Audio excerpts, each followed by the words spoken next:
నమస్కారం. ఈరోజు మనం చెప్పుకోబోతున్న సంక్షేమ రామాయణం. ఓం శ్రీ గురుభ్యో నమః. హరి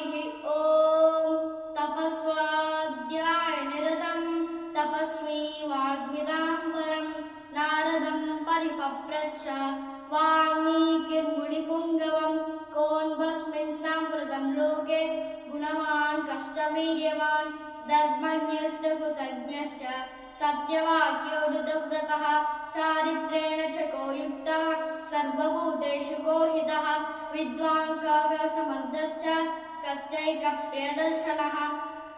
ఆత్మవాన్ కో జితక్రోధో ద్యుతిమాన్ కో నసూయకః కస్య బిభ్యతి దేవాశ్చ జాతరోషస్య సంయుగే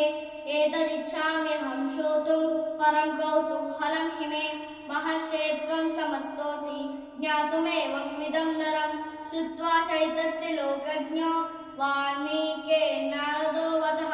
श्रूयतामिति चामन्त्र्य प्रहृष्टो वाक्यमब्रवीत् बहवो दुर्लभाश्चैव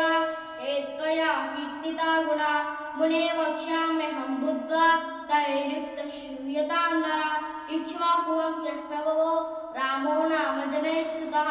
नियतात्मा महावीर्यो धृतिमान् वशी बुद्धिमान् नीतिवान् वाग्मी श्रीमान् शत्रुनिबर्हणः विपुलांशो महाबाहुः कम्बुग्रीवो महाहनुः महोरस्को महेश्वासो गूढचतुर्विक्रमः राजानुभावः सुशिराः शल्लाढः सुविक्रमः समः समिर्भक्ताङ्गः सिद्धवर्णः प्रतापवान् तीनवक्षा विशालाक्षो लक्ष्मीवान् शुभलक्षणः धर्मज्ञः सत्यसन्धश्च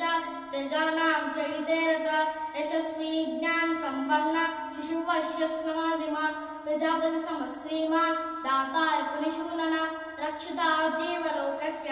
धर्मस्य परिरक्षिता रक्षिता स्वस्य धर्मस्य शिशुरस्य रक्षिता वेदाङ्गतत्त्वज्ञो धनुर्वेदे च निश्चितः सर्वशास्त्रतत्त्वज्ञो प्रतिभानवान् सर्वलोकप्रियः साधुः अधीनात्मा विचक्षणः सर्वदापि हितः सद्भिः सर्वैव सिन्धुभिः आर्या सर्वसमश्चैव सदैकप्रियदर्शनः स च सर्वगुणोपेता कौसल्यानन्दवर्धनः समुद्रैव गाम्भीर्ये धैर्येण हिमवानिव विष्णुना सदृशो वीर्ये सोमवत्प्रियदर्शनः कालाग्निसक्रोधे क्षमया पृथिवी समः धनदेन समस्याये सत्यधर्मैवापरा तमेवं गुणसम्पन्नं रामं सत्यपराक्रमं ज्येष्ठं श्रेष्ठगुणैर्युक्तं प्रियं दशरथसुतं प्रकृतीनां हितैर्युक्तं प्रकृतिप्रियकाम्यया यौवराज्येन संयोक्तं ऐच्छत्प्रीत्या महीपतिः तस्याभिषेकसम्भारां पुष्ट्या भार्या कैकेयी पूर्वं दत्तवरा देवी वरमेण मया चता विवासनं च रामस्य भरतस्याभिषेचनं सत्यवचनाद्राजा धर्मपाशेन संयुतः विवासयामास सुतं रामं दशरथः प्रियं स च कामवनं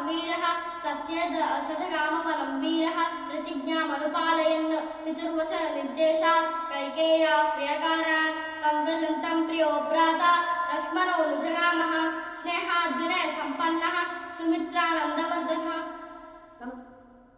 ధన్యవాదాలు.